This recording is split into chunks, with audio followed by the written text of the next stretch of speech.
السلام علیکم Pakistan AR information میں ایک بار پھر تمام دوستوں کو السلام علیکم۔ بزدل BCCI اور بھارتی ٹیم ڈر بھی رہی ہے اور کر بھی رہی ہے۔ پاکستانی دلیر ٹیم کس طرح کس سنگین حالات میں دورہ انگلینڈ کے لیے رضامند ہوئی تھی اور پھر بعد ازاں دورے کے لیے بھی پہنچی ہے، جس کی سبھی تعریفیں کر رہے تھے، حتیٰ کہ ICC بھی پاکستان کرکٹ ٹیم کی بہادری کی مثالیں دے رہا تھا۔ مگر دوسری جانب BCCI نے اس بارے میں کیا کہا؟ مزید تفصیلات کی طرف بڑھنے سے پہلے AR انفارمیشن کو سبسکرائب کریں اور بیل نوٹیفیکیشن پر کلک کریں، اور اگر آپ کو ایشیا کپ کے حوالے سے جو ویڈیو سامنے آئی ہے وہ دیکھنی ہے تو اس کی لنک آپ کو اینڈ اسکرین میں مل جائے گی، آپ وزٹ کریں اور اسے ضرور دیکھیں۔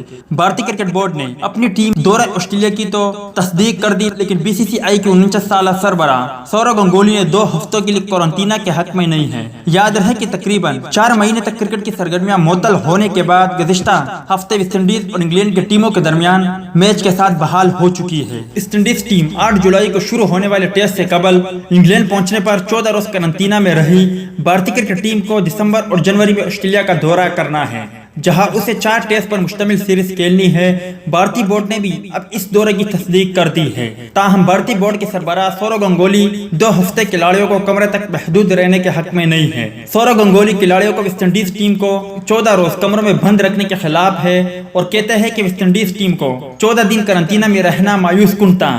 سورو گنگولی کا کہنا تھا کہ ایک جگہ اتنے دن رہنا آسان نہیں، آسٹریلیا میں بھارتی ٹیم کا قرنطینہ کا دورانیہ کم سے کم دنوں کا ہونا چاہیے۔ انہوں نے کہا کہ سیریز ٹف ہوگی کیونکہ آسٹریلین ٹیم 2018 کی نسبت زیادہ مضبوط ہے۔ یاد رہے کہ T20 اور ٹیسٹ سیریز کے لیے پاکستان کرکٹ ٹیم بھی بوسٹر پہنچ چکی ہے، جہاں اگست میں انگلینڈ کے خلاف پہلے ٹیسٹ میچ سے شروعات ہوگا۔ ویڈیو اچھی لگی ہو تو لائک کرے، بری لگی ہو تو ڈس لائک کرے۔ ملتے ہیں کسی نیکسٹ ویڈیو میں، تب تک کے لیے اجازت دیجیے، اللہ حافظ۔